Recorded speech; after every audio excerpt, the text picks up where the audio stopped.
session 13 on the Ascended Masters. Please remember, take what serves you, leave what doesn't. Some stuff will resonate with you today for sure. Some stuff won't. But always use your discernment. Is this coming from ego or your core self, your core knowing?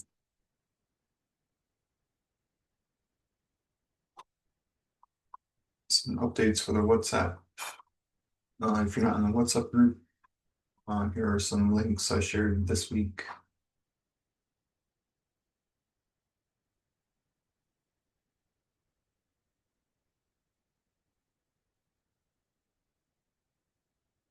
Let's go ahead and move into our grounding meditation.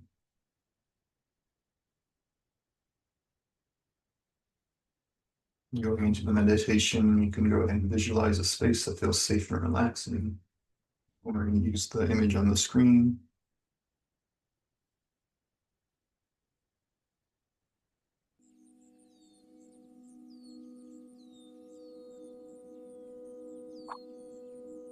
Let's go ahead and take this nice slow breath in through the nose and gently exhale through the mouth. Let's let our attention drop down from our heads into our heart.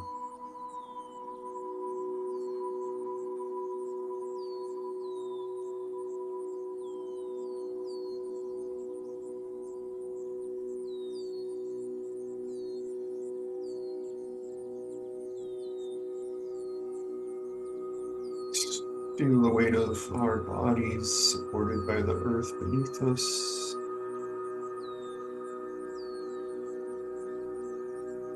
Imagine roots extending from the base of your spine deep into the earth.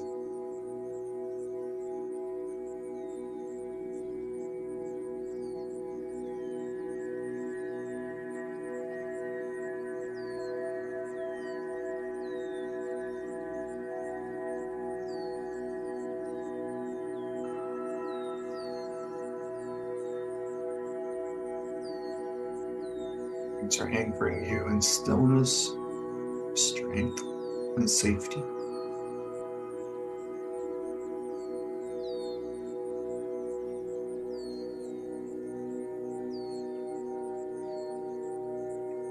With every breath in,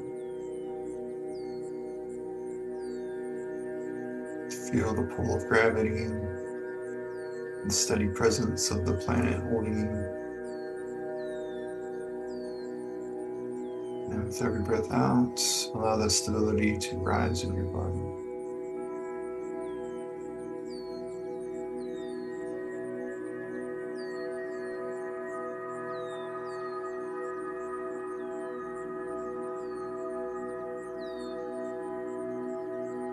Now imagine a soft circle of light forming around you.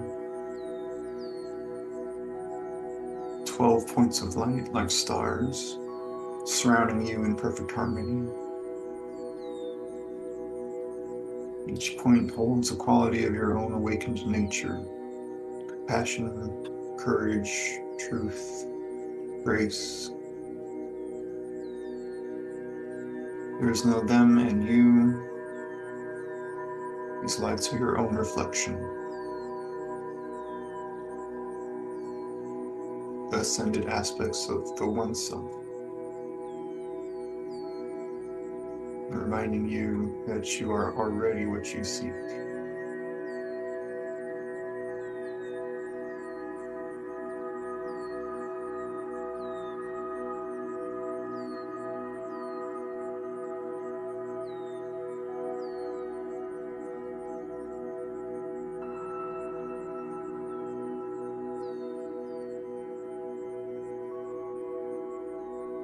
Won't find what we're looking for outside of us.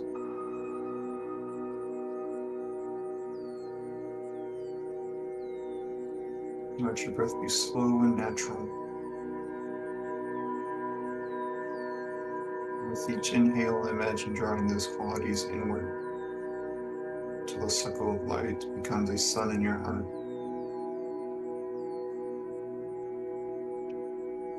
And with each exhale, feel that light radiate outward into the space around you.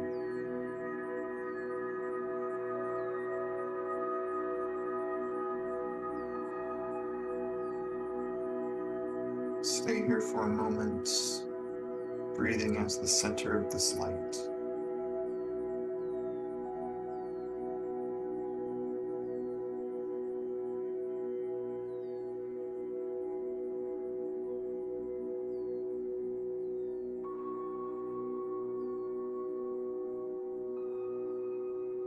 Feel free to open your eyes, present, grounded, aware of the master within.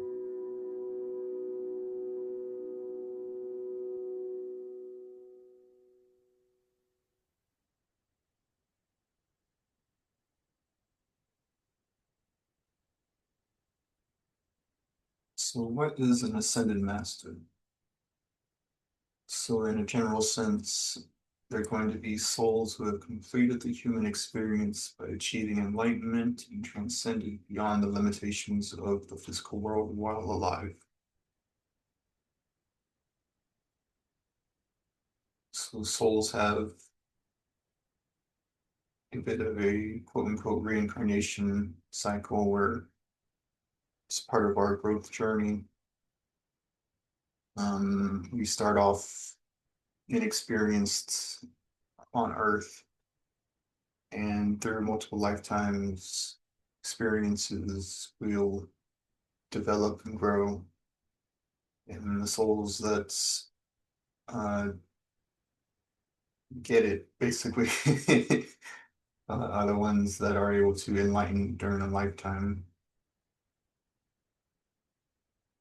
So, in essence, they're highly evolved beings.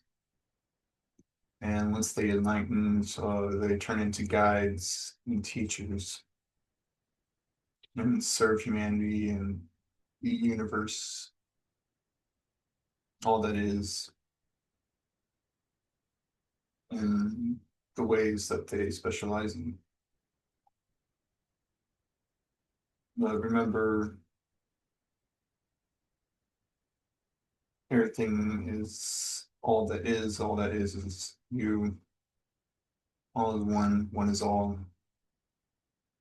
So seeing ascended masters acts as a permission slip to awaken the potential within us, because they're no different than you and I.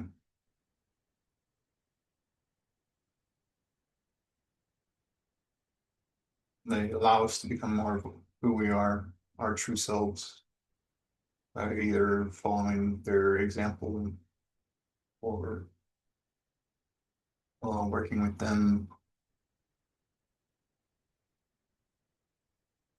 Each master represents an archetype, an aspect of our spiritual identity. And if you know tarot cards, they have 22 arcana, archetypes. It's based off of how we are set up in this 3D reality. Part of our design. Say we know our physical body the most because that's what we see.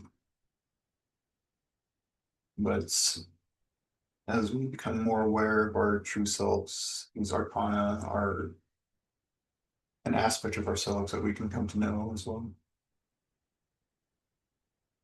The goals of the Ascended Masters typically were not to be worshipped. They didn't come here to build religions or a following in that sense. But they were an embodiment of someone being their true selves perfectly. This doesn't mean they were necessarily perfect, but they were themselves perfectly. No false structures, no sense of disconnection from everything else. They were examples of what everyone can achieve when we don't allow our programming and false structures to get in the way.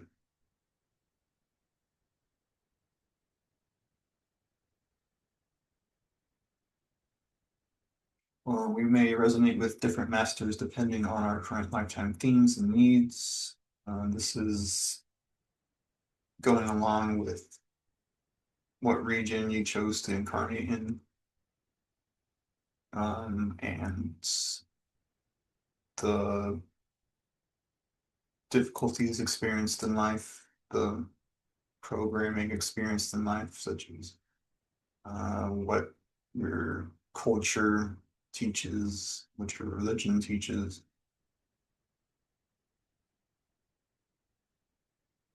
So some permission slips to be able to connect to your inner ascended self is to practice vibration raising techniques, being your true self.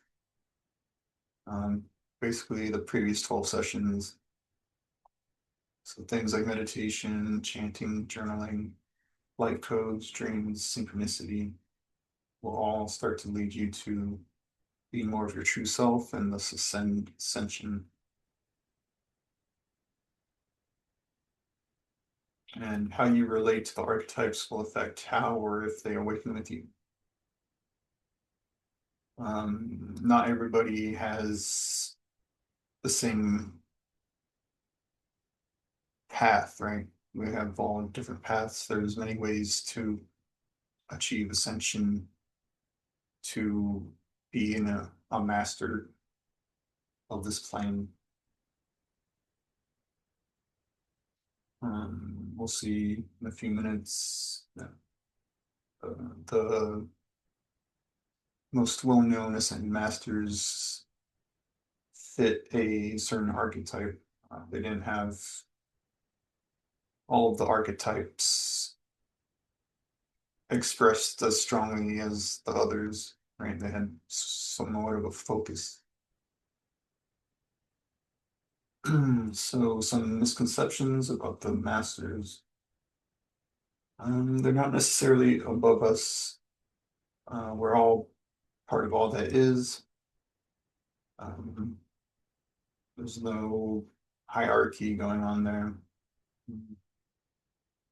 The understanding. They were humans that ascended, and we all have that capability, and we'll all reach that state at one point or another. Um, it's not a race. We don't have to complete that in this lifetime per se, but we will all get there at some point. Most of them did not come in fully enlightened or ascended. They still had to grow and learn during their human lives. This point's contentious for a lot of religious masters. They're not saviors per se, but mirrors and reflections, showing us how through their actions, what can lead to ascension.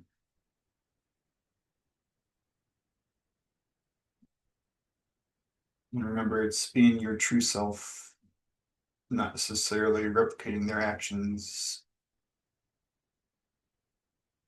completely. And we each have a different path. Some things will work for us, some things won't. It's up to your discernment, who you resonate with. And your higher self is the integrator of these aspects. We want embodiment of the aspects that resonate with us. And our souls are following the same multi-incarnational experience as theirs.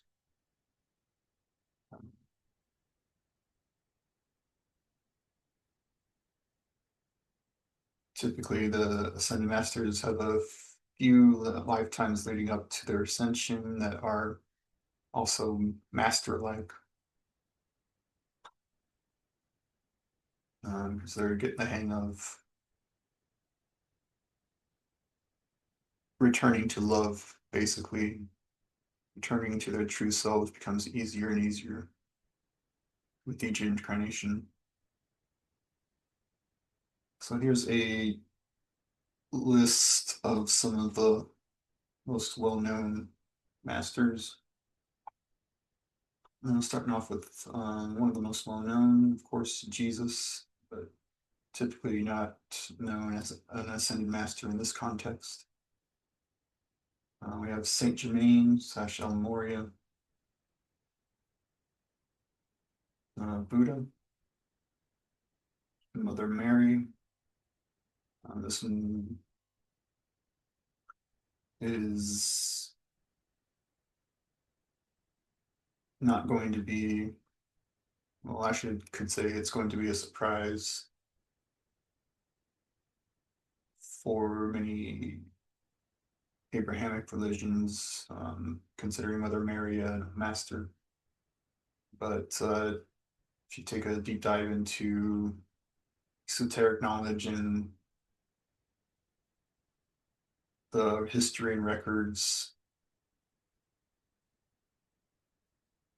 of actual history, not just what's been presented to us, we'll see that Mary comes from a background of priestesses. She's not just some lady. She was a teacher and ascended in her own right and guided Jesus more than is led on in the Bible, to say. Um, Guan Yin, Hilarion, Sanat Kumara, Kuthumi, Melchizedek, White Eagle, Serapis Bey, Thoth, Krishna, Kali, Enoch, Elijah, Lady Nada, Mary Magdalene. This one's also going to be a contentious one. Once again, the history that's publicly shared about her is more of a cover-up of her role with Jesus. If you're not familiar with Christianity, Mary is typically portrayed as a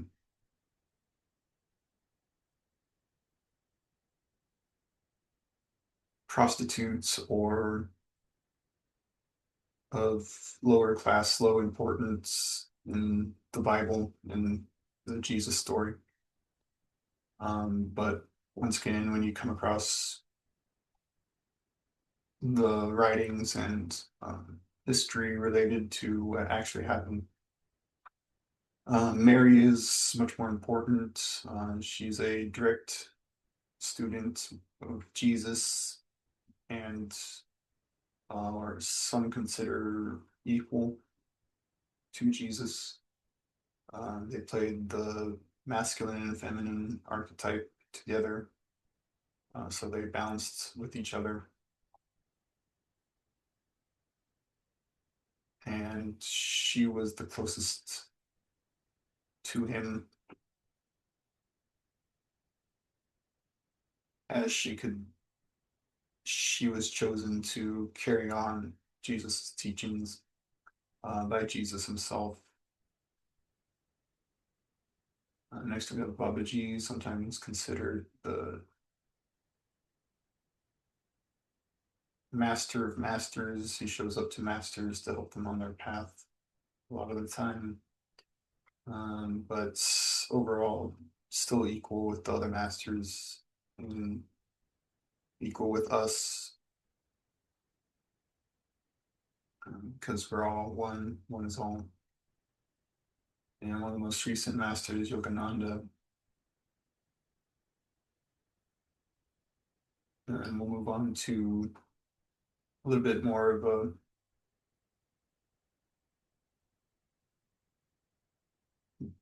shallow dive into some of the more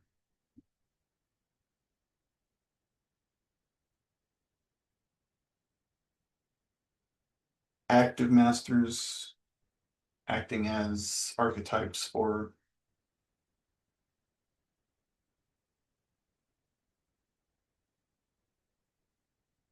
humanity. So Sananda, Jesus, Yeshua, his archetype is the Christ at heart. His core transmission was radical love, forgiveness, and surrender. Right? Love your neighbor as if he is your own, as if he is you. Treat your neighbor as you would want to be treated. This is more than just showing love, it's recognizing that others are you. What you do to others, you're doing to yourself. Forgiveness, um, holding on to something just holds you down. It's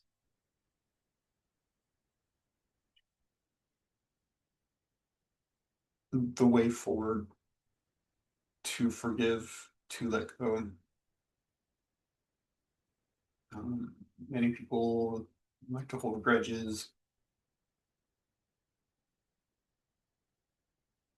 can't let go of the past for whatever reason. So he really pushed that ascension is the way forward, by really shedding that false self connection, that identity to hold on to people, events that have you felt have wronged you, and then surrender to your true self's guidance. And from the non-dual perspective, love is not something you give or get, it's the nature of your being. Remember, love is the emotional frequency of source of all that is.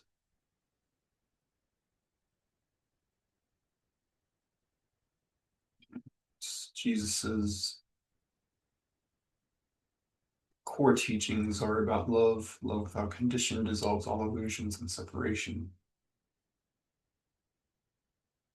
And one of his main quotes is, "The kingdom of heaven is within you."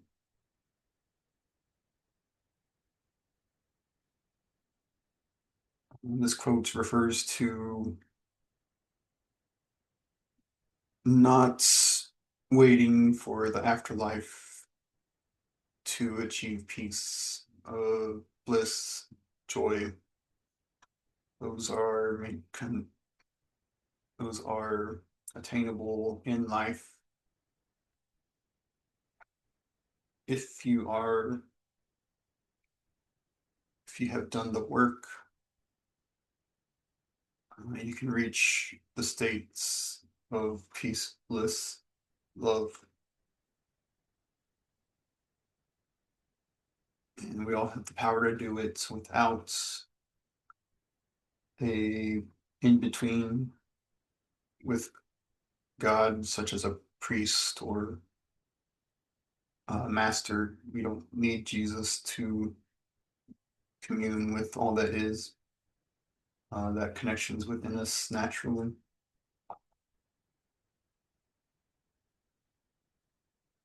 So his teaching really was, find that within yourself and you may attain it.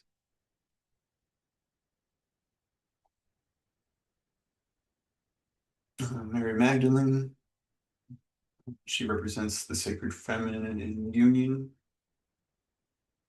Her core message is self-worth, embodied divinity, and emotional alchemy. So especially for the feminine, self-worth is a important message, an important topic. Not giving yourself up, not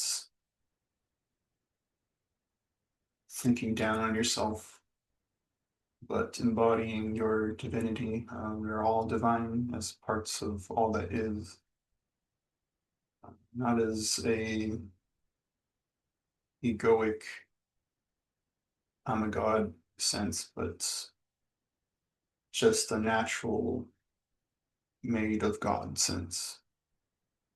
If God is all that is, and all that is God, that means we are part of God. So embodying that, as above, so below, we are made in the image. And, we have that power to control our lives through that surrendered control to our higher selves. So we are creators within the creator. And then emotional alchemy,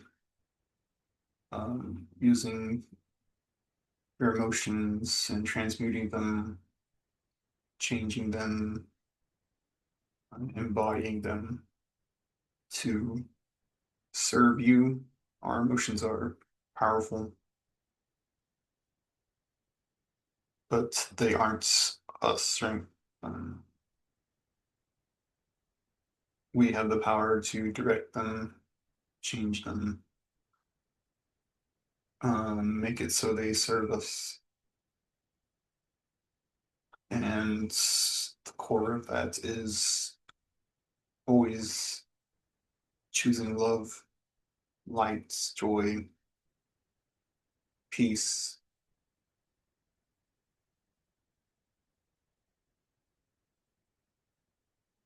Her main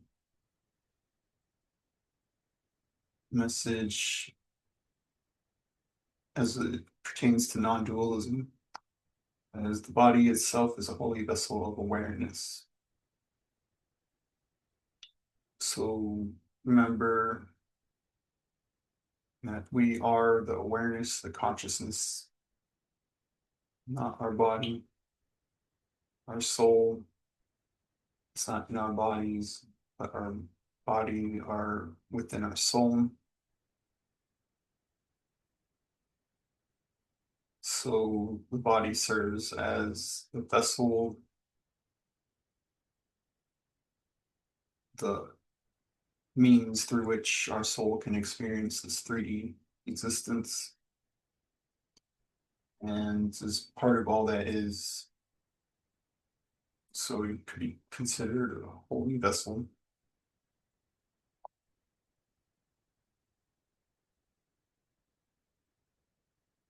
I say we are not our body, not our emotions, etc. But that doesn't mean we're dismissing them. We're just saying that our core self, our awareness, should be in control, not the body, not the emotions. They're powerful, and we do respect them. Body as holy vessel, the emotions as powerful tools.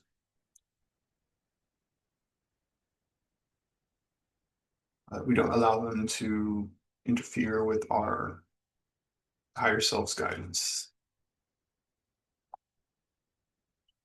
And Mary's core teaching is that true power is born from self-worth and the sacred union of body and spirit. There is no true separation from a higher perspective.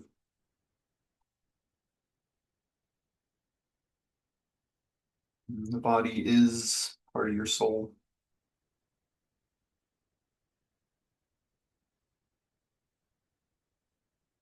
And one of her sayings is that the soul is the beloved and the body is its sacred temple.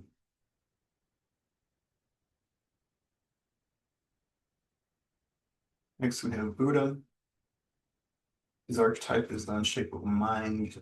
You may hear this as Buddha consciousness. His core transmission is liberation from suffering through insight. So, expanding your perspective leads to diminishment of suffering. When we expand all the way out, that's all the way to all that is, we will have perfect knowing, perfect understanding. But shrinking that back down to our human lives, we can get caught up in things that don't really have that much impact. Remember,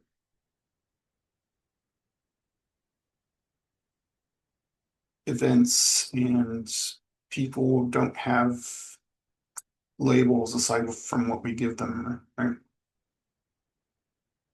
So if you say um, someone cutting you off while you're driving is horrible, then that's what you'll experience. But if you say it doesn't matter, it's fine, they can cut you off, there's no suffering to be had. It's your perspective, mindset.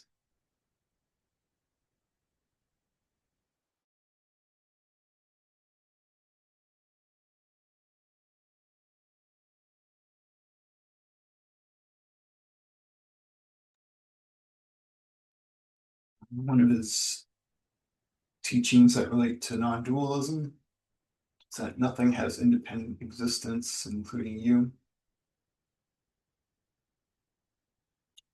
Us, our consciousness is a as above, so below extension of all that is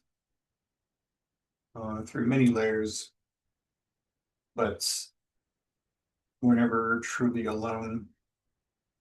We're never truly independent. There's many things going on that we are failed from seeing in order to keep this holographic projection of 3D reality how it is for our growth. And as we expand beyond that, we will become more and more aware of how non-independent we are.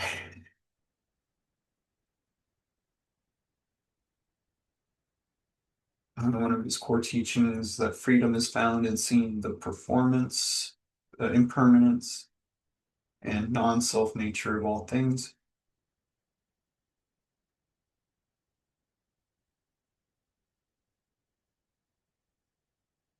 So, in essence, many people fear the loss of life, the loss of the things around them, the end of their life, and that binds them to a limiting experience. But those are not part of the true self. The true self, from your soul perspective, is permanent, eternal. We are just a temporary expression of our true selves. So everything in 3D is our non-self, which is why it can decay, fall away. But attachment to that prevents us from ascension, from growing. So when we see the impermanence and that it's actually not of our true self, we can find freedom. And one of his quotes, form is emptiness and emptiness is form. This follows the yin yang aspect. That when you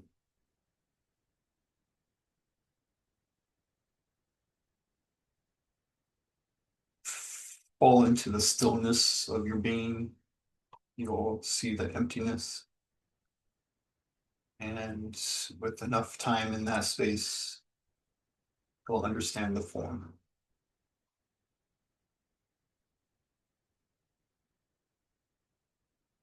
Next, we have Kuan Yin. Her archetype is infinite compassion.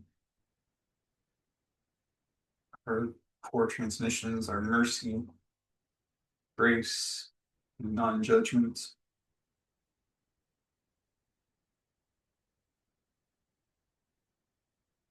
Mercy can be shown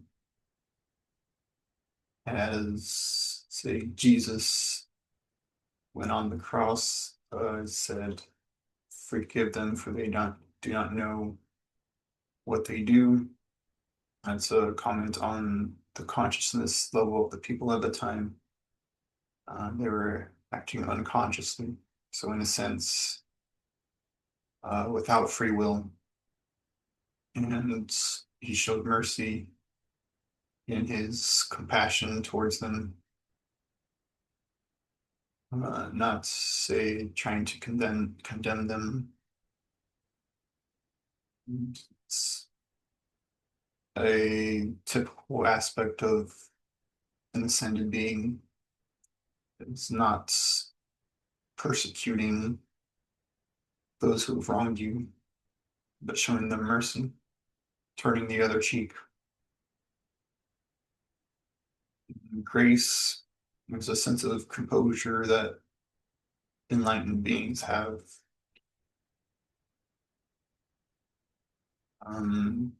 For themselves, for others, showing others grace, having grace for themselves, and not judging others. Remember, if we judge others, we're showing what we judge in ourselves, and that judgment is coming from egoic structures. The true self doesn't judge. For non-dualism, some aspects are to meet the suffering of another is to meet your own self. Remember, we are all that is us. That includes other people. We are that they are reflections of our experience, not necessarily one-to-one, but similar to Jesus's neighbor, love your neighbor as yourself. To meet their suffering is to meet your own suffering. And so to ignore that is to ignore the suffering within yourself.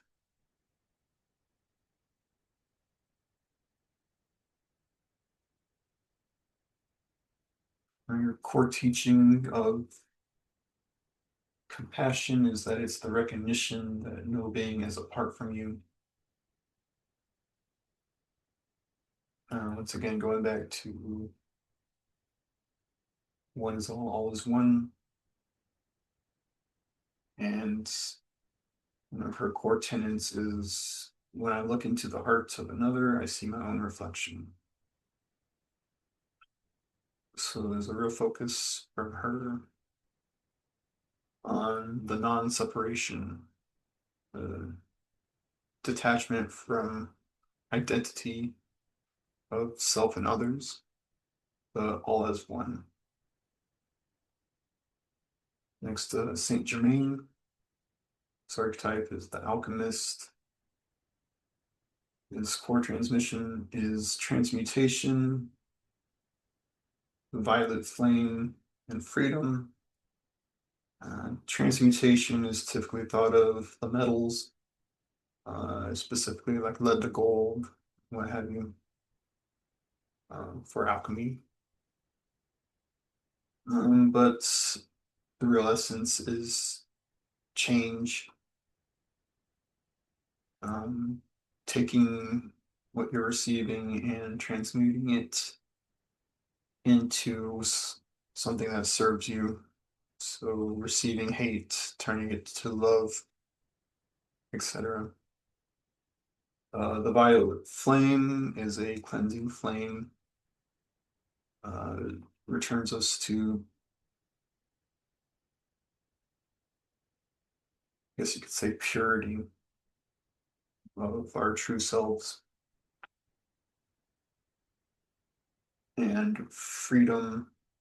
Remember, freedom is the ability to do what is aligned without any distractions from false structures, from ego, negative ego, not just the ability to do what you want when you want.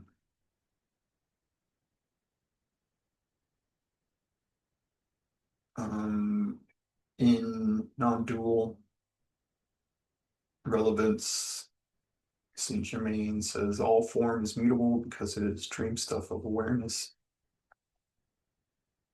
This returns us to our soul creates our experience and is sort of a dreamlike state of the soul, of consciousness. And from all that is his perspective, everything is a dreamlike state of its awareness. So, as above, so below, the souls act as many sources with different layers of consciousness, creating experiences from all that is down.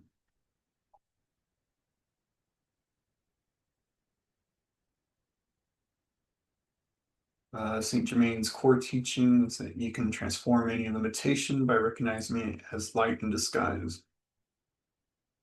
So, really breaking through the veil of identification with the 3D experience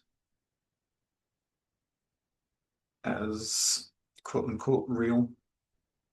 It is illusionary, so break through that illusion. But remember, illusion doesn't mean it's necessarily bad. We are choosing to dive into the illusion so that we can return to love and light for our soul's growth. That experience helps us grow. So it's a self-imposed illusion. And one of his main sayings is that you are free the moment you choose to be, right? We choose to hold on to things that bring us down, the negativity of our thoughts, of our negative beliefs, as we release those, as we do shadow work, as we do any permission slip that helps us to be more of ourselves, we can choose to be free of the limitations that we impose on ourselves. Because that's the only true limitation that can occur is something we impose on ourselves. Everything else is an experience we are choosing to allow from the higher perspective.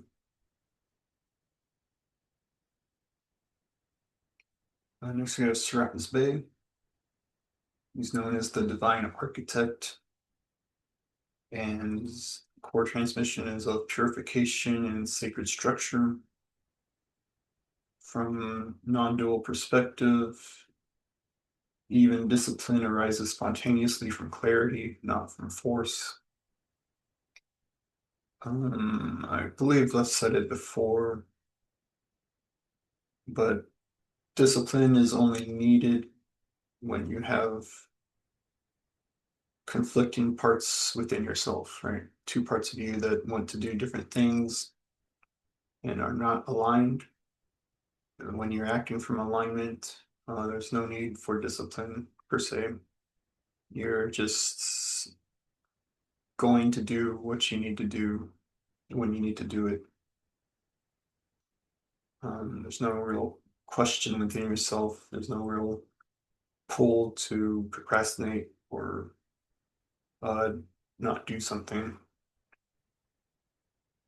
Because when you're clear within yourself, when you're aligned, um, the action comes through flow. And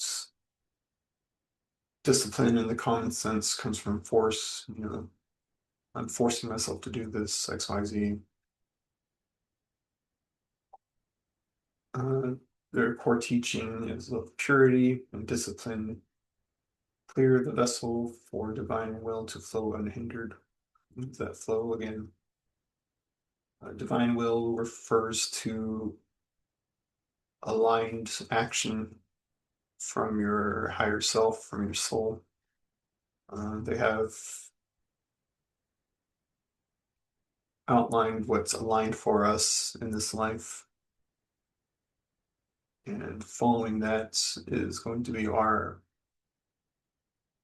highest experience, our highest joy. And the one quote from him is that if you build your inner temple before you build the outer one, build your inner temple before you build the outer one. That's equivalent to the kingdom of heaven is within. Fill your cup because you can't pour from an empty cup.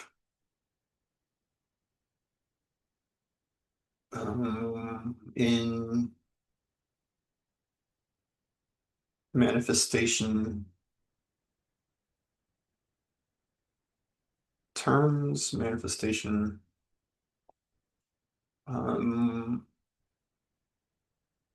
things don't tend to manifest if we haven't done the inner work that prevents those things from manifesting. So as you structure your inner experience to be aligned, it's going to make your outer experience a lot easier. Things will flow to you instead of needing to force them.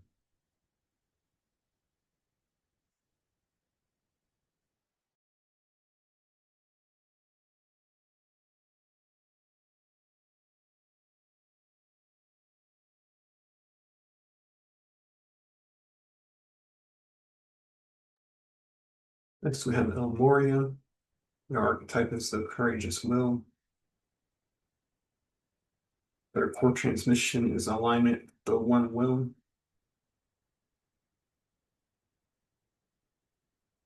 Non-dualism, we see that will and surrender are not opposites. They are the same movement from source, of source.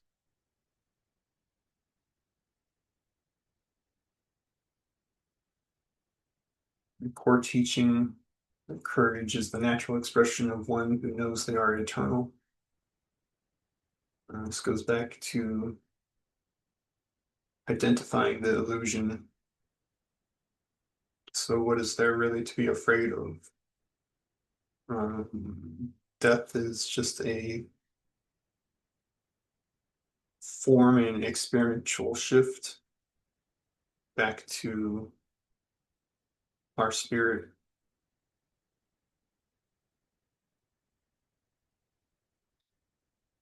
And the quotes is stand where you are as the will of God in action. Remember, God itself doesn't have the need to, say, interfere in our lives because it is all it is, and every possibility occurs within all that is. But as parts of all that is, we express our own wills, which means that's also the will of God from the true self perspective, from the will of our true selves, not necessarily our ego.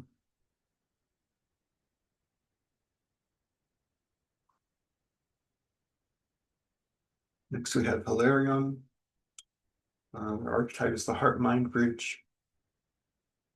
There is a trinity of heart, mind, spirits, or higher self, higher mind. When those three are brought into harmony, that's when we truly experience our highest paths in 3D reality. The core transmission is truth through intuition and reason. So mind, reason, heart, intuition, really allowing yourself to trust that inner knowing and utilize reason, but not letting it get in the way. Reason and the mind are tools, and heart intuition is our guidance. And non-dualism, the concept, mind and hearts are two hands of the same self, means that we need these two in harmony. We'll go with the three, the higher mind, mind and heart. You don't have harmony if they are at war with each other. Not this in society. Typically now we are focused on mind and reason, so we develop that the most and leave the heart and higher mind out of the equation, so they remain undeveloped and creates imbalance within the self. So like a dominant hand and a non-dominant hand, they're still both part of the same self and can both be developed.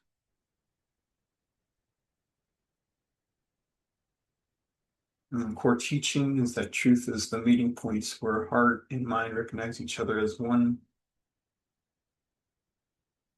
We're getting out of that dualism and into unity. There is no conflict between reason and love when both serve truth. And that's alignment, allowing your mind to settle down and listen to the guidance available to it, and brings us into flow. Next, we have Lady Nada. Her archetype is the harmonizer of worlds. Her core transmission is healing relationships, restoring balance. From non-duality, we see she teaches every other is the one self in disguise. Right, we are all aspects of all that is.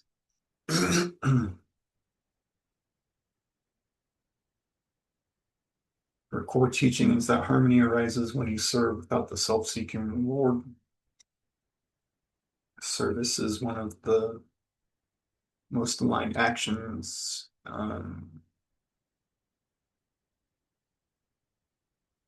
It takes you out of your own head, so it's good for many mental illnesses. And so it's aligned for most. Some may have an experience where they need to experience not serving. But most should, I'm not going to say should, but most at our level of awakening are moving into lifetimes where service is alignment. It's aligned. So going forward, service will be more and more necessary for people to be aligned based on their life paths. And when they don't serve, they'll be um, experiencing what comes from not being aligned. um, core aspects, core ideas to heal the world, become the place where peace rests. And this is the kingdom of heaven lies within, in different words again. Um, the build your own temple first before building the outer. Heal your inner world first, and the outer will reflect that.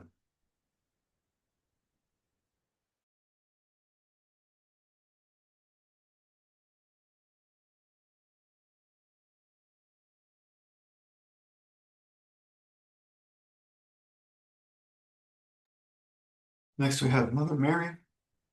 Her archetype is the great nurturer.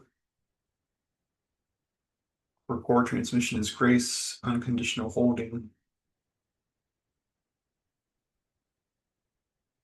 In non-duality, we have the concept of all beings are already held in the embrace of awareness.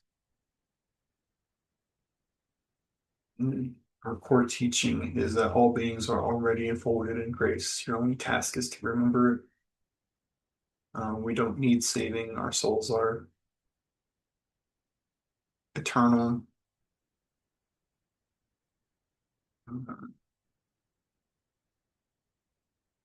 Always in the presence of all that is.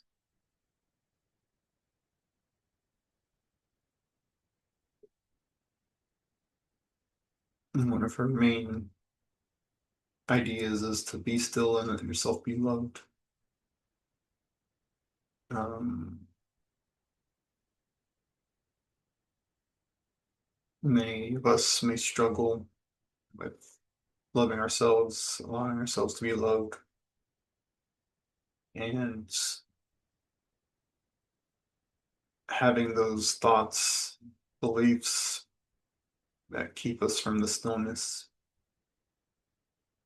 So immersing ourselves in the stillness and feeling the love connection to all that is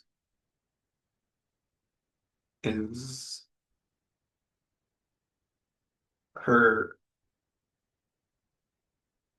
aspect of ascension, receive that nurturing. Next, we have Babaji. His archetype is the timeless yogi. He's known to be immortal, able to manifest his body wherever he desires. His core transmission is simplicity, immortality of the spirit. Remember, at the essence of spirituality is simplicity. We love to overcomplicate things. Um, Viewing past the veil of this experience, our spirit is eternal.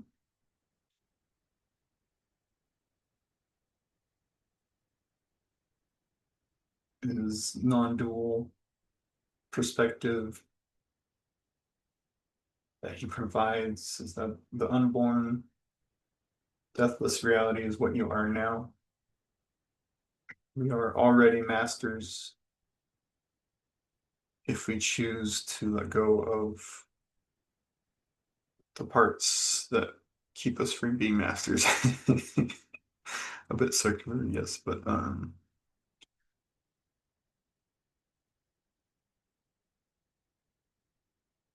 just follows what I've shared with you previous 12 sessions, what we're holding on to, our beliefs, etc.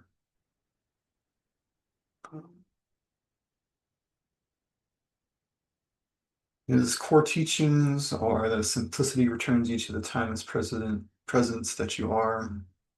Go back to stillness. The less you complicate your experiences with your own labels, holding negative beliefs that don't serve you,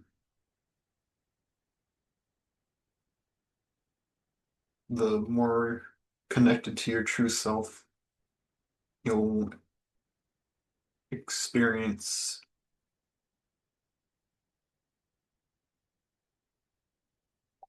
And one of his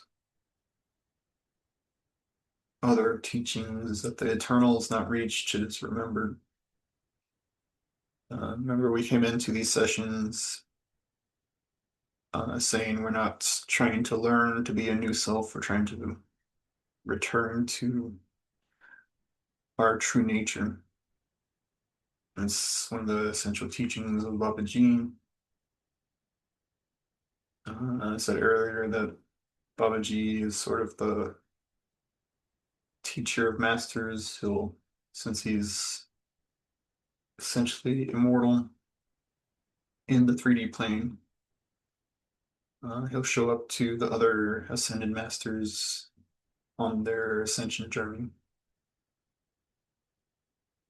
and help them along their way so that they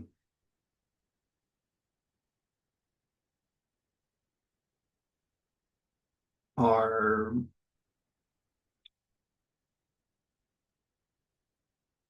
able to achieve what they had planned for this life. Because remember, we plan our lives ahead of time, so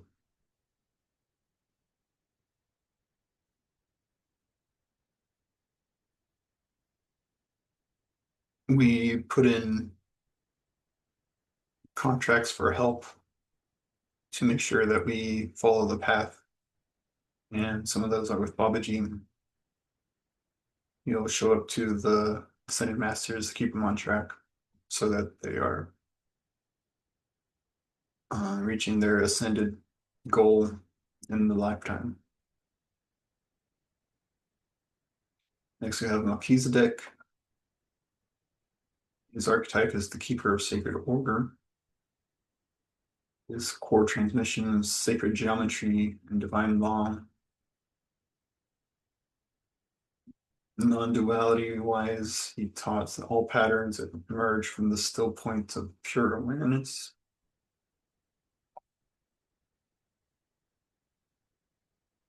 His core teaching is that all creation follows the sacred geometry of the one mind.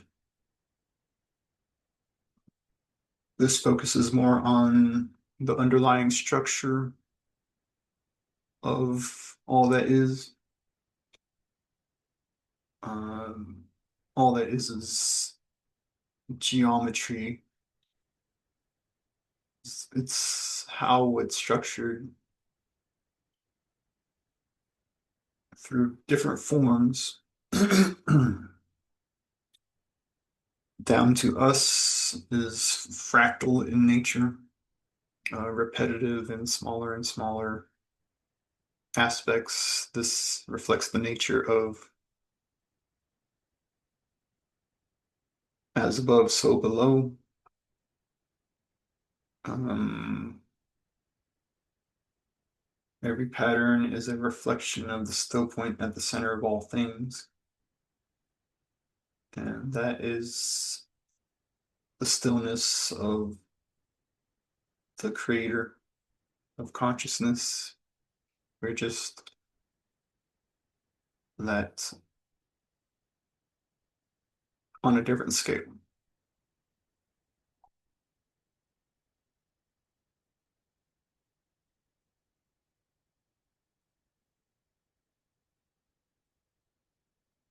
And thank you all for joining. For those who want to stay, I'll start up the meditation.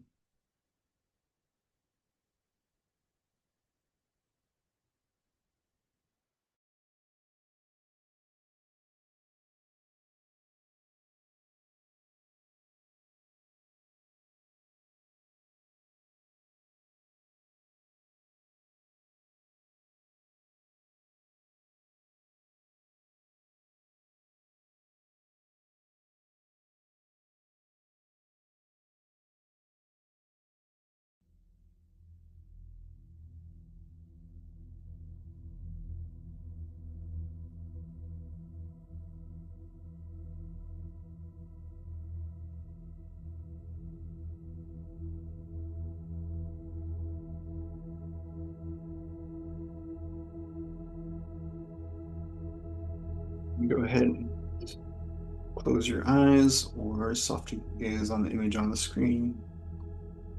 Make sure you're comfortable. Let your breath find a natural, unhurried rhythm. Each inhale invites presence. Each exhale releases what no longer serves.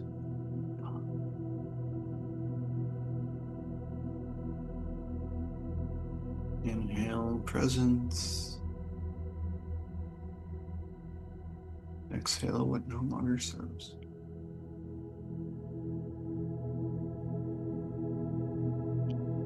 Feel the earth beneath you,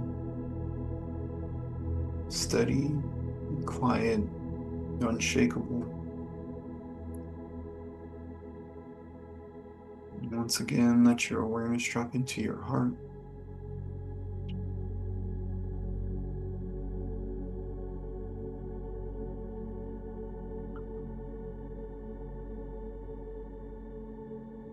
In this space, you recognize that all wisdom is already here.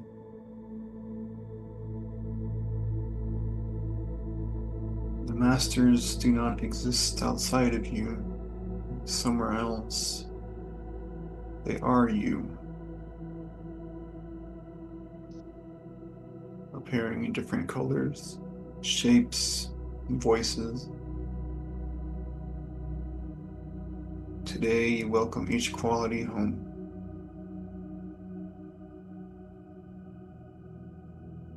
On each breath, silently speak the quality to yourself as if you are inhaling it from deep within your own being. And feel it settle in the body.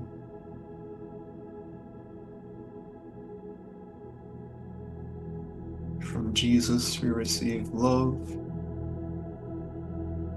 Inhale the warmth of unconditional love. Exhale it into the world.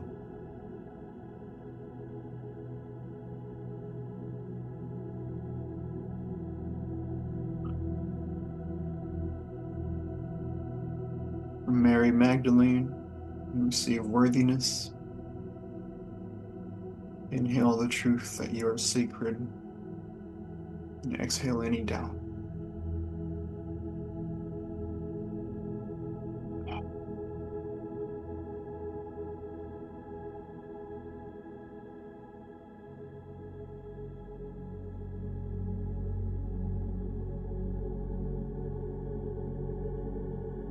From Buddha, we know peace.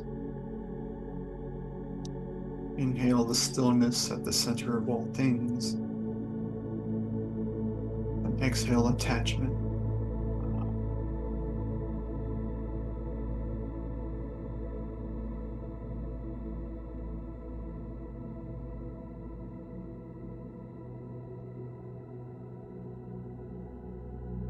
From Kuan Yin, we know compassion.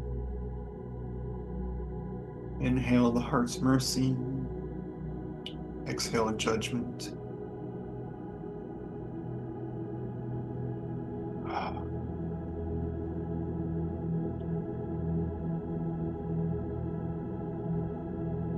In Saint Germain, we know transformation.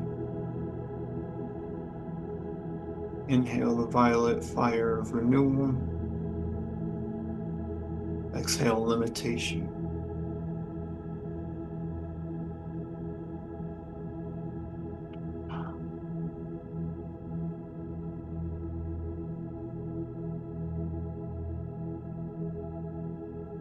From Serapis Bay, we know clarity.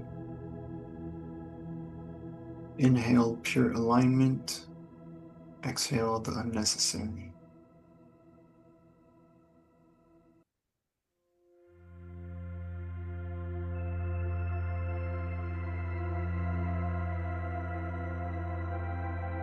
From El Moria, we know courage. Inhale the divine will. Exhale hesitation.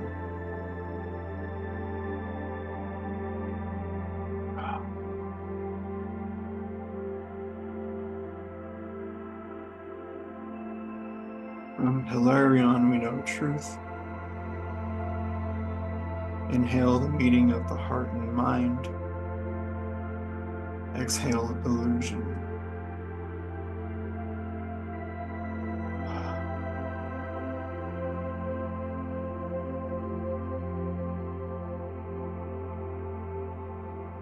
From Lady Nada, we know harmony. Inhale balance. Exhale conflict.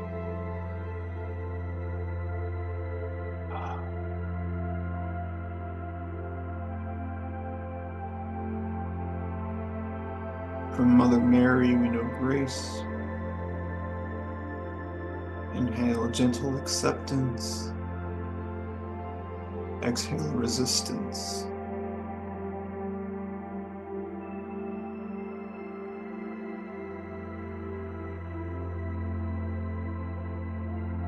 From Babaji, we know timelessness.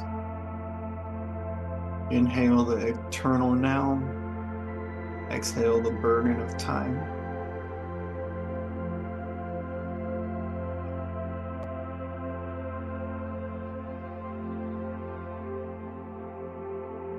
From Melchizedek, we know order. Inhale the secret pattern of life. Exhale chaos.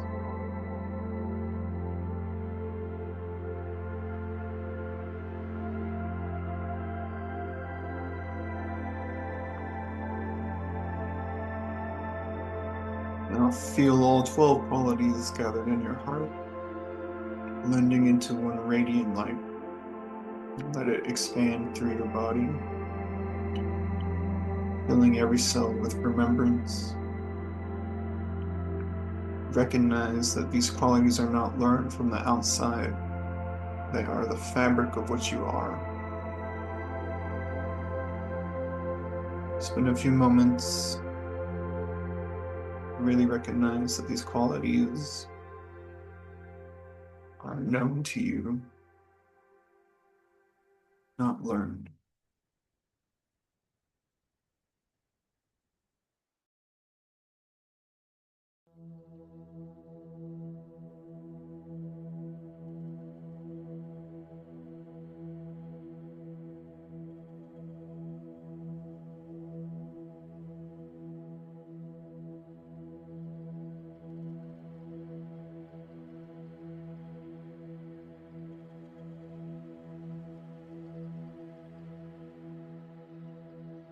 Go ahead and place a hand on your heart and silently affirm, I am the source of these teachings.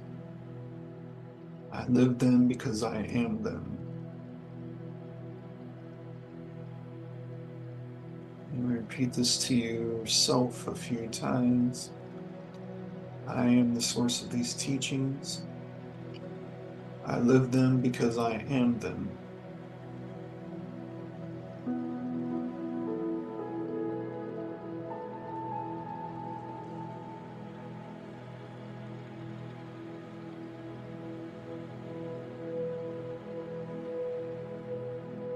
Remember, your experience is within your soul.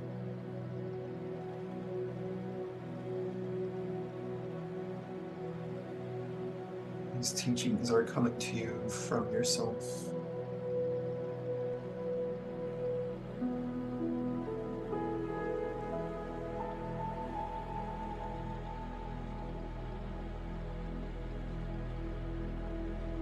Let's take 3 nice deep breaths.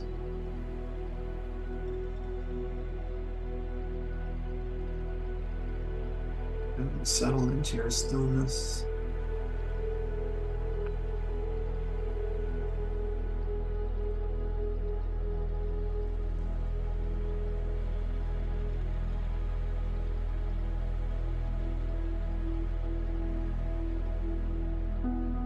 As we wind up this meditation, remember you can carry this state with you if you choose to. You can remember these teachings if you choose to. You can live them if you choose to.